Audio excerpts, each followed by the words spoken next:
The industry of travel is built around you using credit cards. Think about different airlines. Pretty much every airline out there that I know of has their own credit card, and they really push their credit cards because they give you things like, priority boarding. Maybe they give you an extra check bag. Maybe they give you access to their lounge. And if you're a frequent traveler, you seek out those things because the process of traveling can be kind of burdensome. Welcome to Wealth in Progress, the weekly podcast for professionals in their 30s and 40s trying to build wealth while juggling careers, family, rising expenses, and the occasional panic after scrolling social media for 5 minutes. I'm PJ, founder of Wealth and Plan, a virtual financial planning practice serving clients nationwide. If you want to learn more or start a conversation, head over to wealthandplan.com. We are currently accepting new clients and would love to get to know you. Here is this week's episode. Hello, everybody, and welcome to episode 7 of Wealth in Progress. I'm PJ, a financial planner and owner of Wealth and Plan. We serve young professionals in their 30s and 40s. I skipped last week's episode because my wife and I, we just got back from a 2-week-long trip to Spain. We had a great time, got a little tan, a little sunburn, if you can tell. And it was really nice to just unplug, recharge. We went to the beach a lot, had some really good food, met with some of my family that met us from over in Europe. They flew down to Spain with us, and we just had a really good time. It was really nice to relax. So I wanted to kind of use our trip as inspiration for this week's episode. And I specifically wanted to talk about travel, travel funds, and how does that fit into your overall financial plan. I'll start by saying this trip, and we try to go on a sort of big Europe trip at least once a year, or that's what we've done in the last, 4 years. This trip felt a little different for me personally. And I think the reason why is because obviously as I'm talking here, I am an owner of a business. And this trip, I was really mindful of planning for this trip and staying within my limits. And some of you might hear that and think, oh my gosh, I don't want to travel like that. I go on vacation, it's vacation money, it's completely different. I don't even want to think about it. And really, what I mean by having spending limits is I budgeted for this trip just from a personal finance standpoint. And everything that I spent, I sort of thought, is this really something that is worth it to me for me to spend money on, or is it not? Is this, just a want as compared to a need? And we had a great time. I'm not saying, we went there and we were, on some sort of a budget and dinner was only going to be, you know, X amount of dollars. I'm not saying that at all. I just had an overall budget that I set for myself, and I kind of kept track of it in the back of my mind as we went. Of course, I was on vacation. I wasn't over there, crunching numbers every single day. But something interesting ended up happening is I had that set number. At the end of the trip, when we came home, I actually tallied up just how much we spent. We were under that number. And for the first time since we've started these big trips, I didn't really feel guilt for spending the money that I spent. And what I mean by that is every other trip that we've gone on, I still kind of had a rough estimate of what I wanted to spend, but I didn't put in as much time in terms of preparing myself for that expenditure. So, we went and we said, okay, I plan on spending around, X amount of dollars. We came back, we overspent, of course, and it was just kind of like, oh, okay, well, now, I've got to make up that difference by whatever means necessary.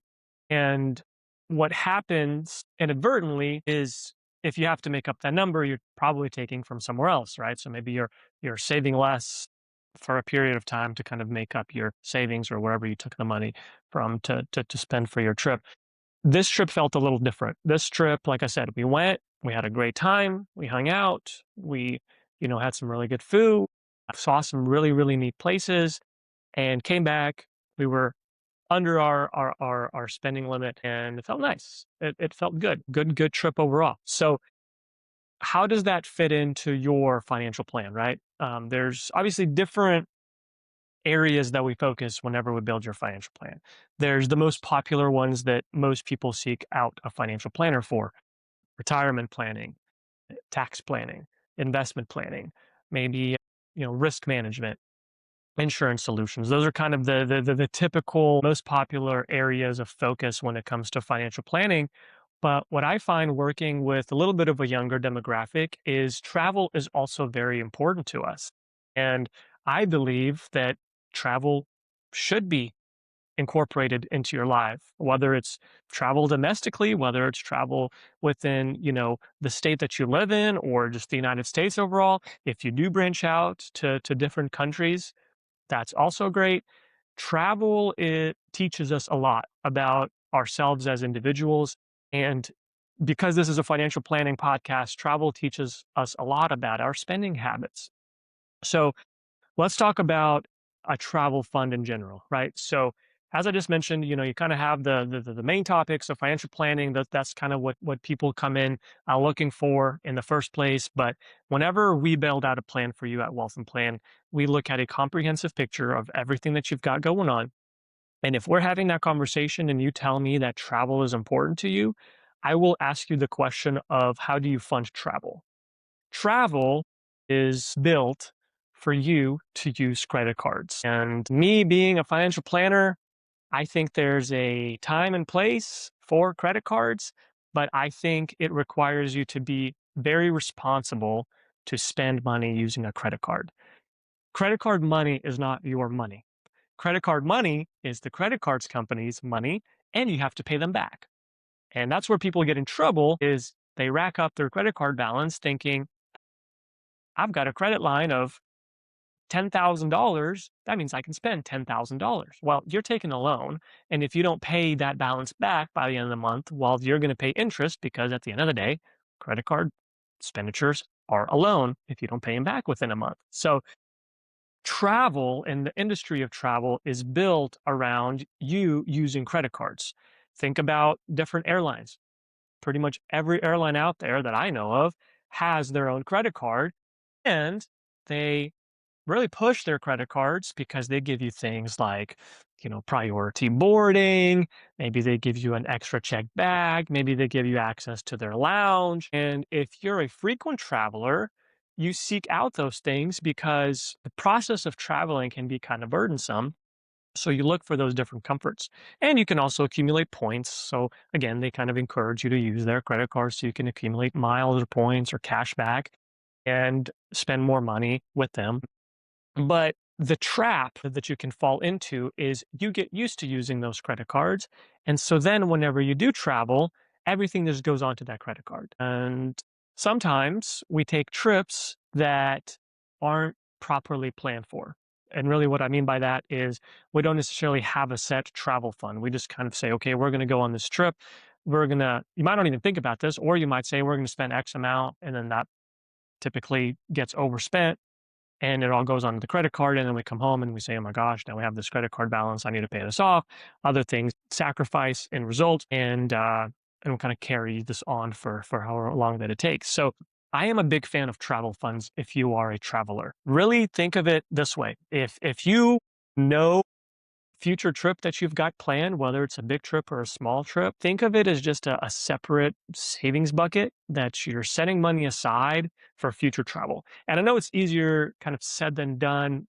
I don't know what we're going to spend on our trip next year, if we even go on our trip next year, but you can start by building a savings bucket if you know that you're going to use it, right? So whether it's setting aside, $10 a month, $100 a month, whatever. I'm not going to tell you what number is right, but if you start building this bucket of savings, then that trip that you're going to have in the future, you'll have allocated money towards that, and there's going to be less of a need for you to put it on a credit card. And again, you can still put the expense on the credit card, but just pay it off at the end of the month. Big fan of travel funds.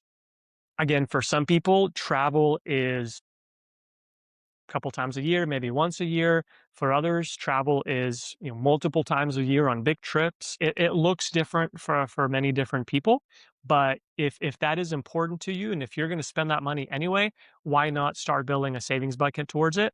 And becomes an even bigger conversation actually if you are entering retirement and you want your retirement to be mostly travel. Then we really will be having a conversation of, okay, let's sort of incorporate that travel in our actual budget, in our expenditures, rather than just kind of pushing it as like a discretionary item that fluctuates, right? Because travel is not one of those things that fluctuates by a couple $100 here or there. Travel typically fluctuates by thousands of dollars depending on where you go, what you do, how long you stay, and really depending on how you travel. And so, talking about how you travel is the next topic that I wanted to cover. Is traveling and the money that you spend on travel says a lot about your spending habits. And I always joke around that my wife thinks that vacation money is monopoly money.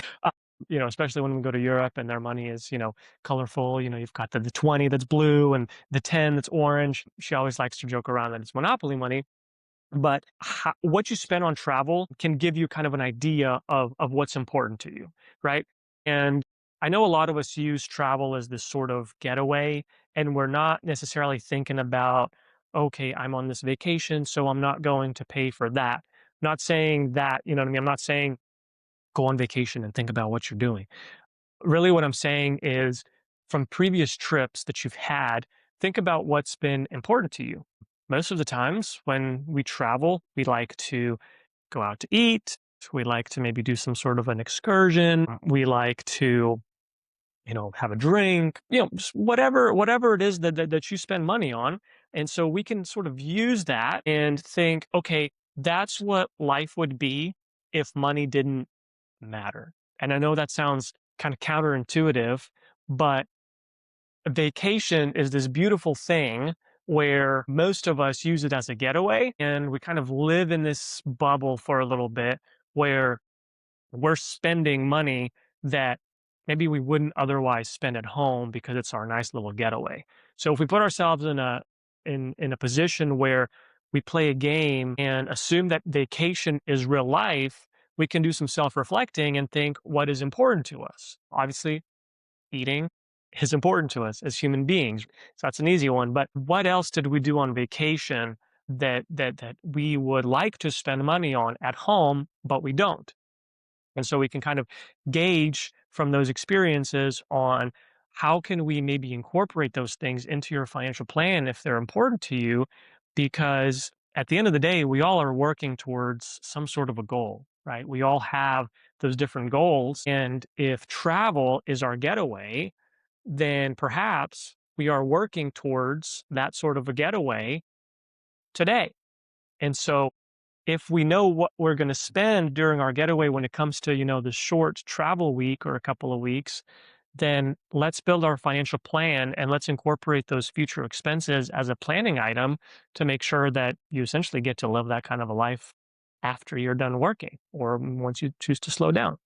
So, with that being said, again, just kind of wanted to talk about travel. I'm a big believer that the travel is really good for you to just get away. I personally come back from our trips feeling very creative. I don't know why, but that sort of a getaway just, maybe makes my brain kind of get away from the routine and the hustle and bustle. And it's always nice to just kind of come back and have that inspiration to try different things and be a little adventurous. I'll wrap this episode up by saying, please, if you're watching this on YouTube, I would really appreciate if you could subscribe to our channel. That way, more people can view our videos and hopefully gain something from it, learn something from it.